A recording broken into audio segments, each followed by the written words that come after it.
Hey everyone, I'm joined by the incredible Anna Aspnes. Hey Anna. Hey, how are you doing? Happy Friday. I'm good. I'm better now. So before we I get know, into right? today's session, I just wanted to explain there were some technical issues behind the scenes. Anna, without further ado, because we're a little behind, I'm going to hand over I to know. you. So this is the project that I'm a memory keeping, kind of a digital scrapbooking background, but I concepted this piece so that it would appeal to people who don't necessarily want to use photos of people that they know or have meaning. So you could use a model for this particular project. In this case, I'm using a photo of my daughter, but you of course could use a photo of any human being. And the idea is to blend the photo that you want to use with the photo Artistry. And we're going to be using the Gentle Morning collection. And so this comprises of an art play palette with a number of different elements included, and then a bunch of companion pieces, which I will show you as we go through the session. And I've got 7 things to show you in honor of Design Cut 7 years, plus a few bonuses, because who doesn't like extra birthday presents, right? Always. Thank you, Anna. We are going to just, I'm actually going to close this guy out because I don't think we need him. And then I'm going to create a new layout by going to File, New. And my preferred size for creating a page is 12 by 12 inches at 300 ppi. And that's just the classic scrapbook size page, but you can, of course, create in whichever size you choose. So we're going to start with a blank page, and then the first thing I like to do is I like to start out with a couple of foundations. So I'm going to navigate to the first part of the art play palette. It's delivered in 2 different parts to break it up, and I'm going to go to the papery. And these are all 12 by 12 inch size designs, and there's usually 4 artsy papers and 5 solid papers. So I'm just going to grab a couple of these solid papers and just simply drag them directly from their location and drag them directly onto my canvas and just accept that transformation. You can also bring them in by going to File and then Open and then navigating and bringing them in that way. But I just kind of prefer it to do this way. You can change them around. I like to have a couple to kind of play with as we start creating the piece. So technique number 2 is to blend your photo using multiple clipping masks. So these are one of my signature products. And so they are essentially these digital elements to which we're going to clip our photo to create a nice, easy blended appearance using the clipping mask function in Photoshop. So I'm going to grab 2 of these because I actually want to blend 2 photos together using these clipping masks to create a double exposure type effect. So again, I'm selecting those, and I can select them independently by holding down the Control or the Command key on my keyboard. And for some reason, I don't know why this one's slightly short, but I'm just going to place these literally on top of one another. And just a small design tip here, when you're working with design elements and creating a layout design, it's always nice to have things placed slightly off center. It gives it more visual interest. So I have those placed, and so now I'm going to access my photos, and I have a couple picked out. I'm going to just excuse the black on my screen. This is unfortunately a Windows 10 problem, but I have the photo of my daughter, and then I have a couple of flowers that I just took in our backyard, which I want to combine with the image.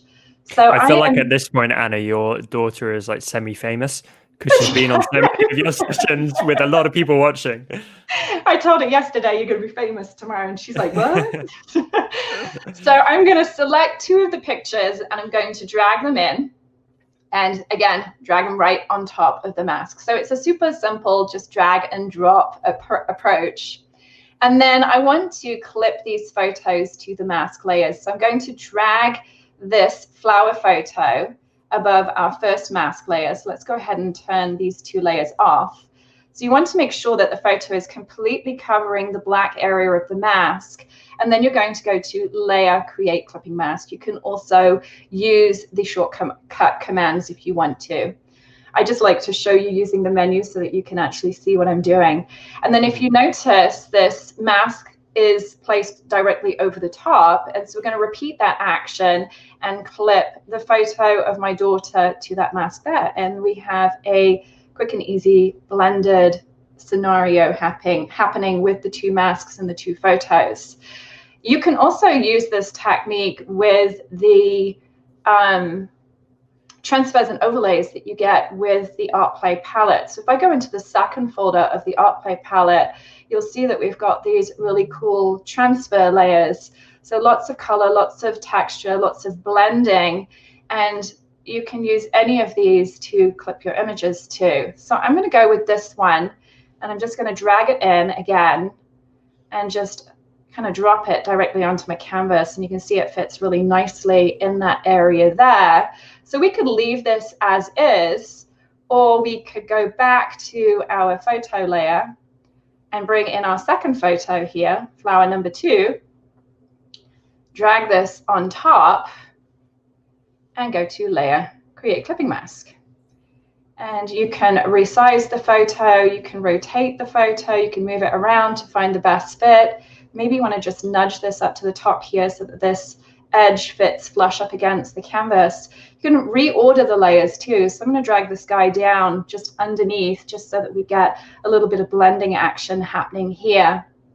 And then you can start playing with different blending modes. So blending modes are located at the top of the layers panel, and we can go ahead and select any of these layers, and hopefully I remember the different blending modes that I applied, but I think this one was a hard light blending mode. And then you can also, when your clipping mask layer is colored and not black, you can actually change the blending mode of the photo too.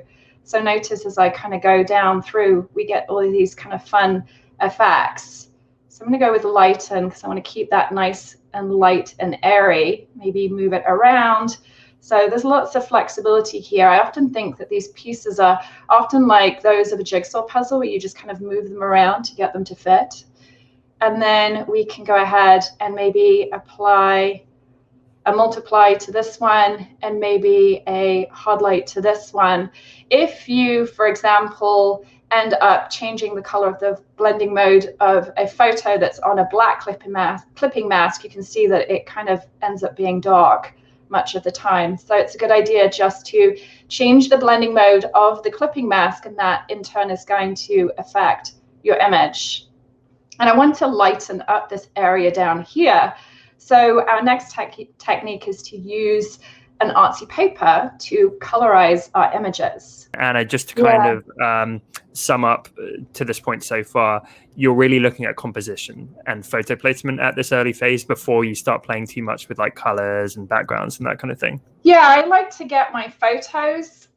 You want to create a focal point. So you create that foundation with your background papers, and then you add in the blending modes, and that's really what's going to cause the images to kind of blur and blend together.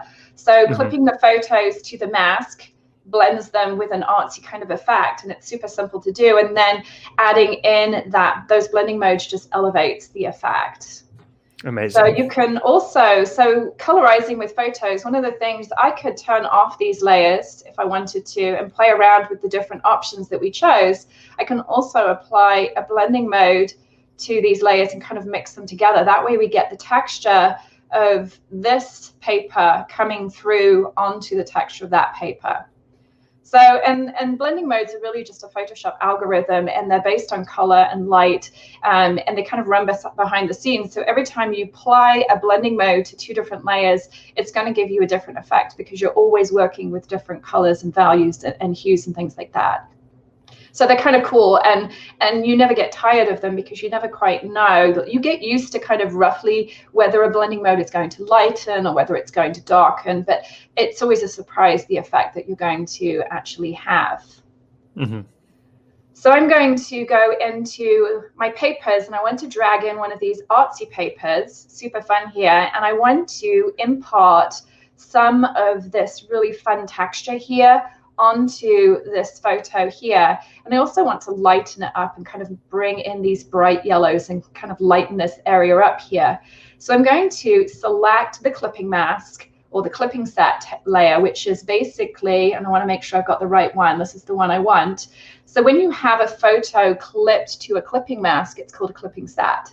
So make sure you have that top layer selected and then drag the paper on, and then that means that your paper layer is going to be deposited directly above the layer to which you want to clip onto. And then I'm going to go to layer, create clipping mask, and now you can see we have 2 images clipped to that one clipping mask. Just going to bring this guy down. This is the piece that I really like and I want to impart on my photo. So I'm then going to go and add some different blending modes. And I think this one was hard light. So notice how I'm able to lighten that up and change the color just by adding one of those fun artsy papers. So it's a really fun way to just add some visual interest to the design. This has, however, if I click off that move tool, left us with this line here. So you can use the eraser tool or you can use a layer mask and brushes. So if I click on this icon down here at the bottom of the layers panel, I think this is at the top in your, if you're working in Photoshop Elements, and select a brush tool from the tools panel, the paintbrush tool, and then go up to your brushes. this is my favorite blending brush, and it's actually available as part of a free value pack on my website. But this is the one I use 99% of the time for blending, which is why it's at the top of my panel. And then I'm going to click on that mask layer, ensure that my foreground color is set to black and my background color is set to white. And then now when I click on that, you can see I'm able to erase away that edge. And I've got the flow set to 19 here, so I want to bring that up to 100. And that's really going to make sure that we have a nice smooth transition from one place to the other. And I'm just gonna nice. And Anna, I think we work with blending modes in a similar way, where so much of it is just trial and error by eye. Exactly. I think people get intimidated saying, how am I going to know the perfect blend mode? And you don't. Half the fun is cycling through all of them and just saying, I don't really like that one, but that one's kind of interesting, and just trying. It's where the magic happens for me. You know, you can place everything perfectly, but the blending mode to just bring in that extra something, you know, that you wouldn't get otherwise. And I've been doing this for 18 years and I've yet to get bored. And I was always that kid who wanted to do horse riding and ballet and all of the things. And this is the one thing that I've never got tired of, because I feel like every time I create a piece, there's always some surprises. It's not predictable. Okay, so moving on now to our technique number 5. This is to align art play palette brushes to create balance in your layout design. So I just want to use the principle of alignment with the brushes to sort of frame our image and add some visual interest. So when you're using brushes, you always want to create new layers and put your brushes onto those new layers. I've actually loaded the ABR file into my layers panel or into my brushes panel, and I have a free class again on my website that actually shows you how to load and use brushes basically. So you would just simply click on this area over here and go to import brushes and then navigate to the ABR file so that you can have them in this panel and use them with the paintbrush tool. The other option, and I'll be showing that later as we progress through this project, is to drag the PNG files and just place them onto your layout design. So I'm going to show you both ways. This is the first way. So you want to select your paintbrush tool. You want to select your color. So I like to actually sample from my layout and then kind of just eyeball it to roughly what I want. So that's the way that you can choose your color. Incidentally, you can access your brushes from this top panel here in Photoshop. If you're working in Elements, that's going to be down at the bottom of your screen. Or if you're in Photoshop, you can actually access your brushes panel, which is what I've got over here. And I've been using this more recently because you can change the size of your brushes and it just gives you kind of a better visual of what those brushes look like. So I'm going to select a brush, this one for example, and I'm just going to stamp it once onto my new layer. and then change the blending mode. So, and I always use linear burn usually with these brushes, and then you can go in and use your transform controls and just kind of slightly change the rotation of that if you want to. And then create another layer, and then maybe we'll go with a darker color. I think I want to go with a brown this time. I'm a huge fan of texture. So we got the foundation, we've got the composition, we've kind of started playing with those cool blending modes, and now we're starting to add in some texture and some visual interest to really bring the piece together. So I'm going to go with this brush next, and I want to rotate it. So I'm going to use this wheel here just to kind of rotate it. And then I like to stamp it on my canvas and then kind of move it around again, going back to that jigsaw puzzle analogy. I like to use that. And so you can kind of just move it around, rotate it, resize it, and then maybe we'll add a linear burn there. So I like how that is, notice how it's aligning with that edge, and it just kind of creates some separation and some visual interest. So when I say align, it basically means it's following the line of the underlying artistry and strengthening or emphasizing that line. And then we'll go with this art stroke. So I want to create a new layer again. The beauty of adding your brush strokes to different layers means that if I go ahead and want to change my mind at any given point or move these brushes independently of one another, then I can do that fairly simply. So I'm going to go with black for this one and select that and maybe add this one here. And then we'll add some of these paint splatters and maybe add that there. And you can either stamp this again and rotate it, or you could duplicate that layer and then rotate it. So I like to use the same brushes over and over, so multiple applications of the same brush in the same project, but just make sure that you add some variations. So change the rotation, change the size, change the color, just to kind of add a little bit of visual interest. If you notice, if I place the brush like that, then it's very similar. So I'm going to place it like that instead. So there we have added in our brushes. Of course, if you are adding brushes and you decide, man, I wish that brown brush at the top there was a little darker, or maybe it's a different color, then you can go to image adjustment levels and you can make that darker by increasing the shadows or the highlights. If you're working in elements, that is enhancements, adjust, light, and then levels.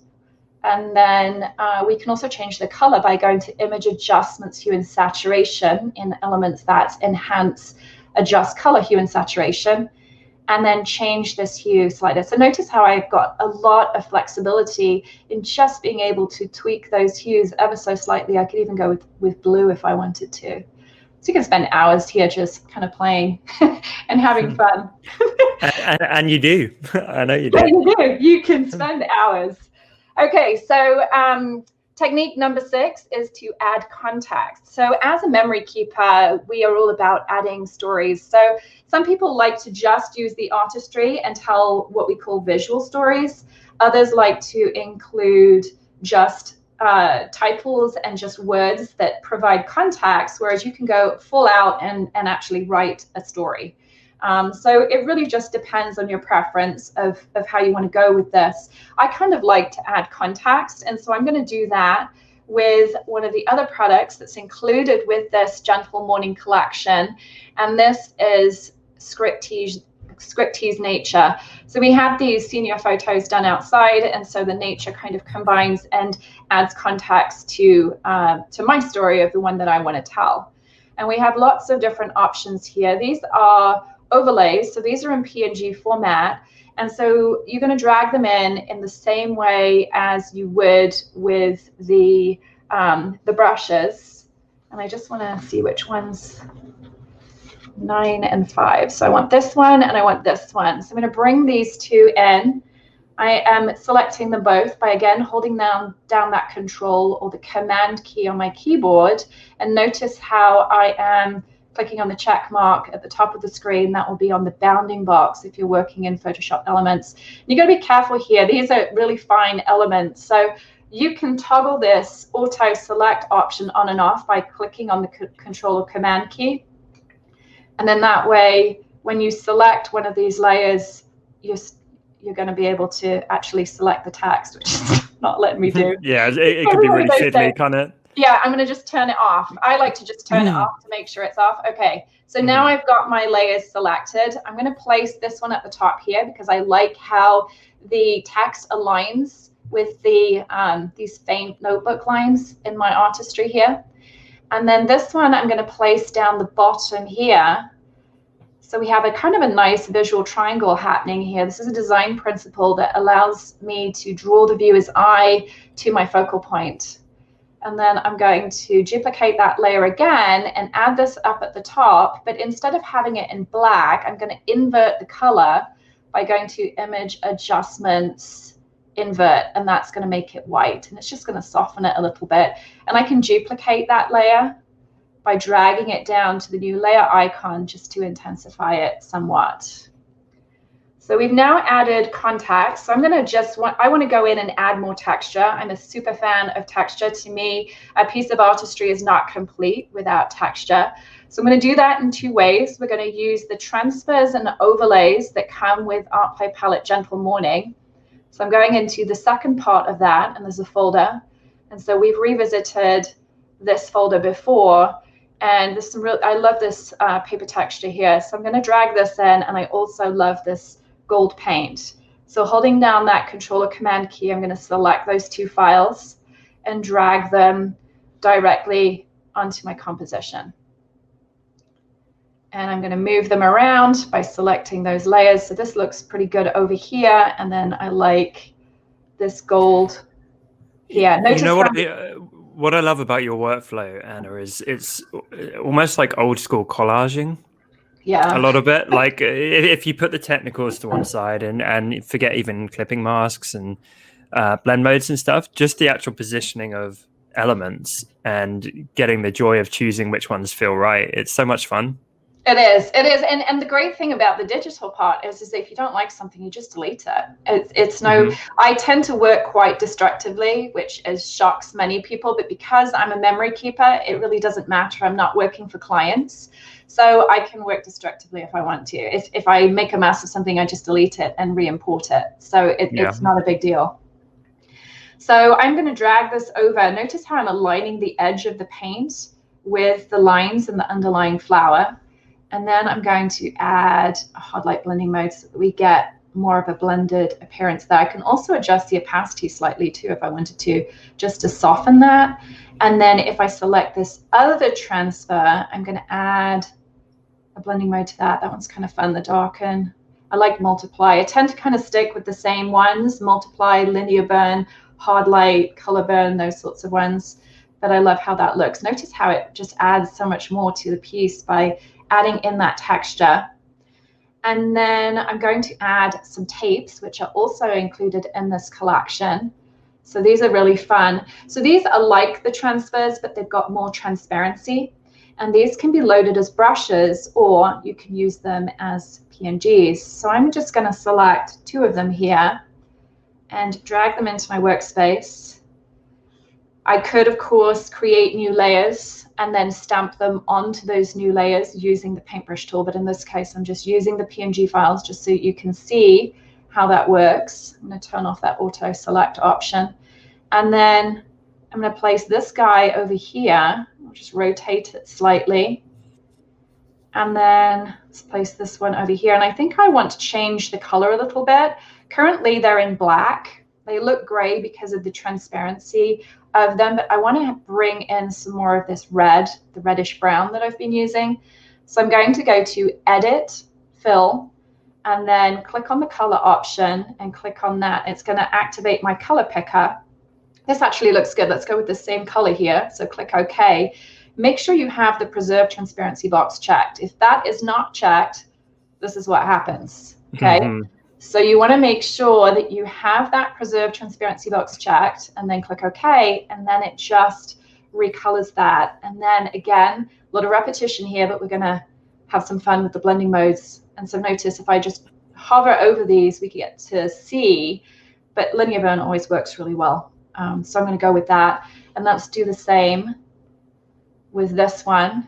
And then let's go and apply a linear burn there. And I'm going to duplicate that layer to add more intensity and then maybe adjust the opacity slightly. There we go, just like that. And all the while you can continue moving these pieces around. So if I select this auto select box, I can just nudge this to the right slightly and keep kind of tweaking the pieces. So I'm pretty happy with what's going on texture-wise. So we're going to move on to the last part, which is where we're going to add in some of the embellishments. Now, because I'm a memory keeper, I want to add more context here. And so I like to always add some sort of title.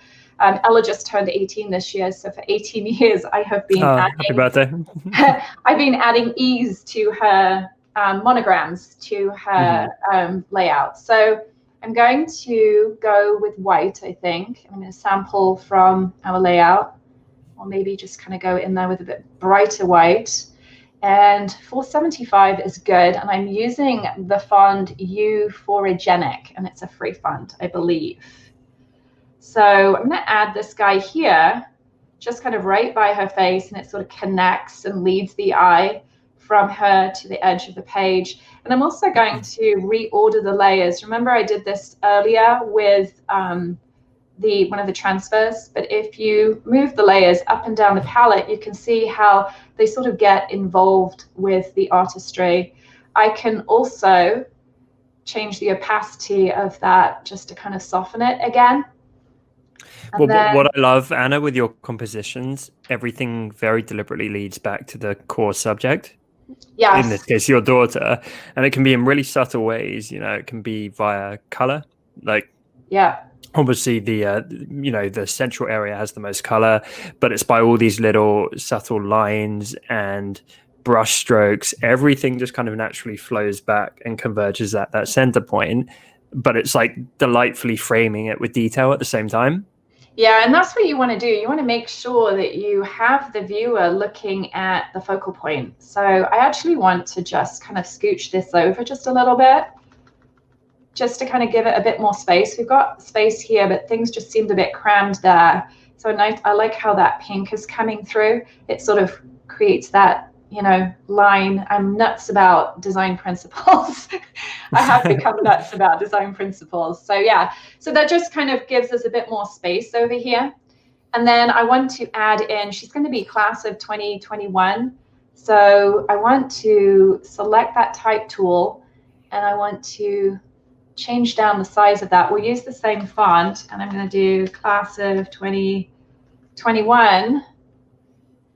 And maybe change the color, sample a brown.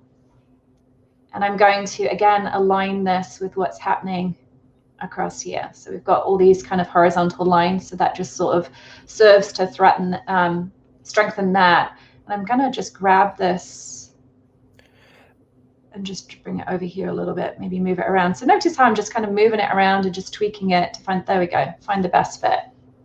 Anna, I've never thought about this, but can I ask that any of the other parents at your kids' school do any kind of art or like physical scrapbooking or anything like that with their kids that you know of? I don't know. I used to do like regular scrapbooking when I lived in Alaska because there was nothing else to do because it was so cold outside. but I'm a bit of a neat freak, and so I just hated the mess. And then I don't want to get my hands sticky and stuff. But I'll tell you a funny story though. My daughter, one of her sub teachers recognized her from one of my layouts. Oh, no way. So, yeah, she had a substitute teacher who was like, I know you, and she knew her from my sharing my work, so that was kind of funny. The reason I ask, I remember when I was growing up, even here in the UK, some parents would make these keepsakes and these artistic memories, and without sounding mean, often they were a little bit generic, and the people weren't designers, so they were using like a kind of cheap or free service, or getting it done in some generic way online.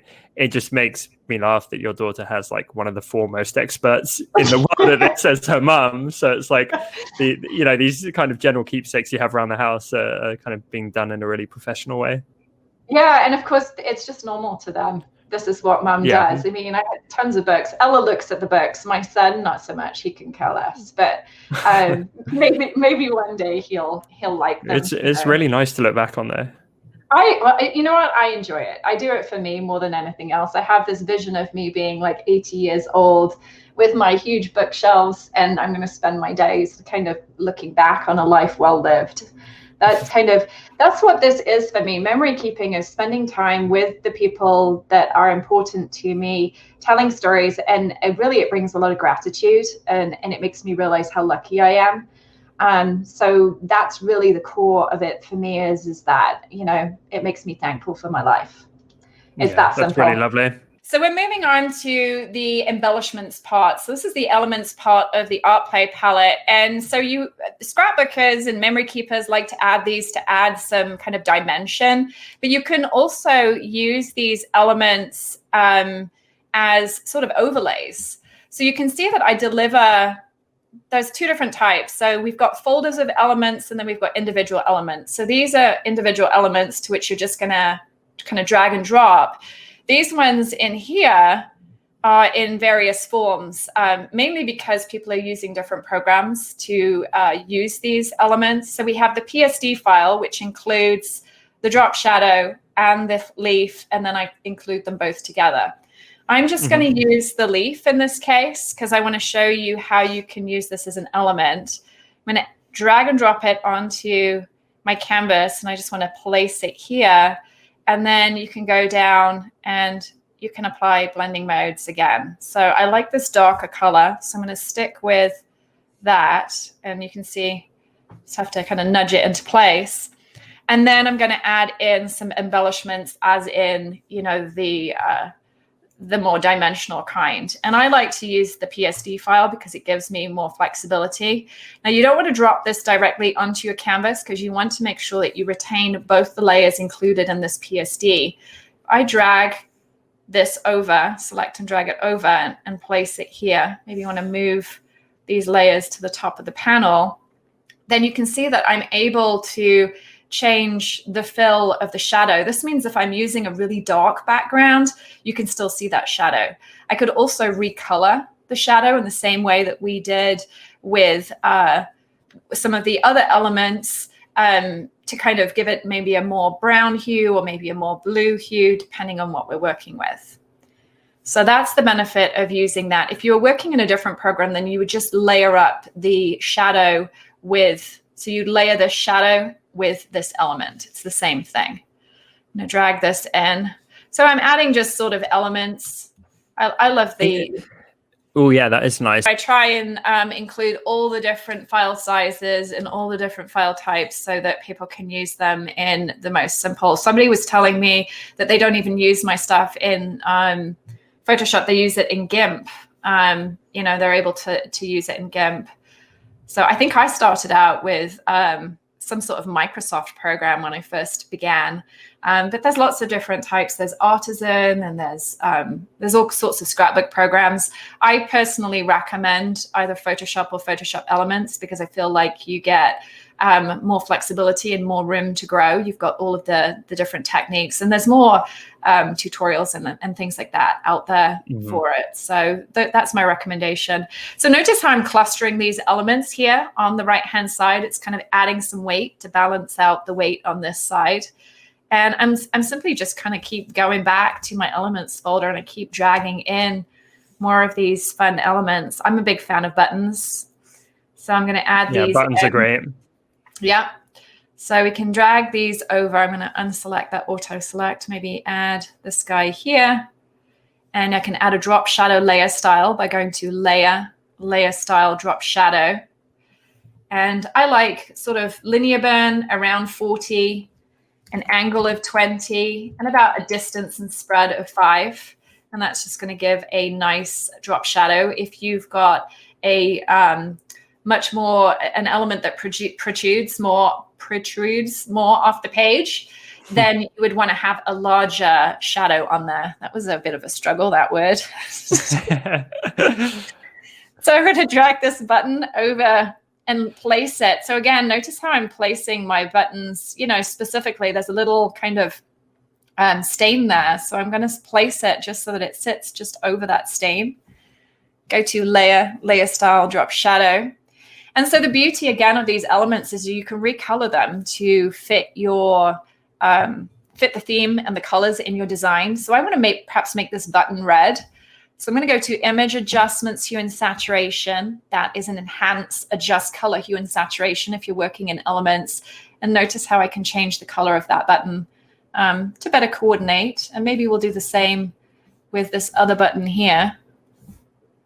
Let's go to Image Adjustments, Hue and Saturation, and maybe add a bit more of a teal color to it, like that.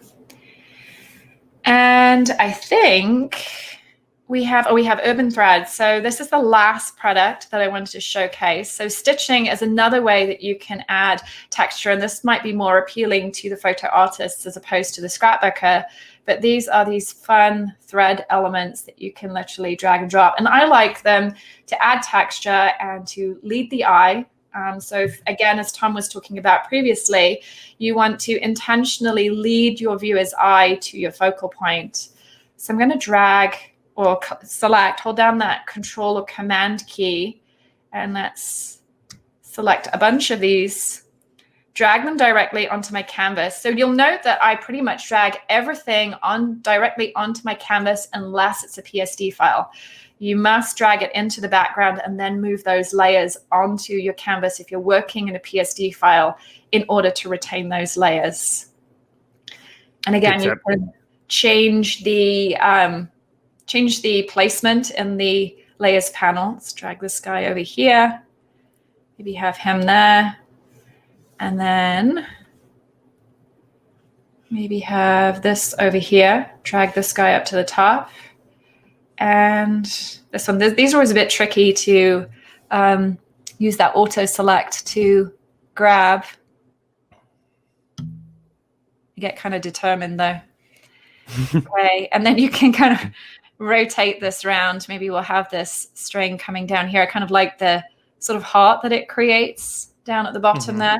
So notice again, I'm creating another visual triangle, which again is leading my eye around our subject. And then I think the final thing that I want to do is just bring a bit more clarity. This isn't something that I kind of structured in, but I want to see more of her face. So I'm going to create a new layer between the two clipping sets. So this is clipping set, well, this is probably clipping set number 1, but using our photo blends, we've got this clipping set and this clipping set. So I'm going to create a new layer between those two clipping sets.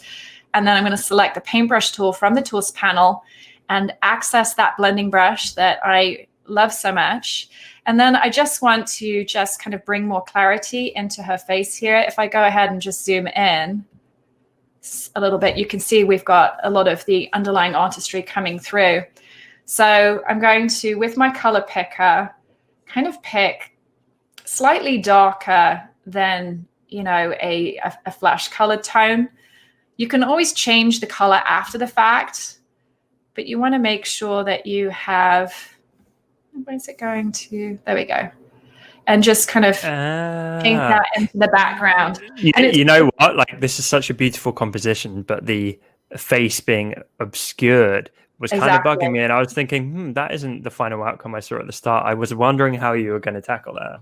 Yeah, so you can resize that brushstroke once you've kind of added it in there, if it's kind of gone out too far. You can also go to Image Adjustments, Hue and Saturation, and you can kind of notice how I can just tweak the hue of that slightly. Yeah. That's cool. You know, and just get that in there. I'm not loving the gray that's coming through here, so I would be inclined just to grab the eraser tool here and just bring that brush down a little smaller. Maybe change I'll use the opacity because this is what's available in both Photoshop and Elements, and just kind of go in and just maybe remove that out a little bit. Yeah, you were kind of prematurely aging her there. Yeah, exactly. Yeah. And that's it. Ta-da. Beautiful. What I love is how it it was really taking shape in such a wonderful, subtle way, but it really came together at the end. Yeah, it's just layers upon layers. And people always say to me, oh, it looks so complicated, but really it's just open, drag, drop, change the opacity, add a blending mode, open, drag, drop, move a few things around. I mean, it looks, and that's the beauty of this. It's why I designed this whole concept, was because I wanted people to be able to create fantastic compositions, but do it quickly and easily.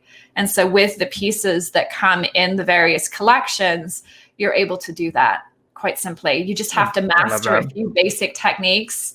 And I have like a free class to get you started over it on my website if you need more info. Incredible. Well, let's all give it up for Anna in the comments. What an amazing, amazing session. Anna, thank you so much for jumping on with me. We really appreciate you. Really appreciate it. All right. We can't wait to have you back again. Yeah. Bye.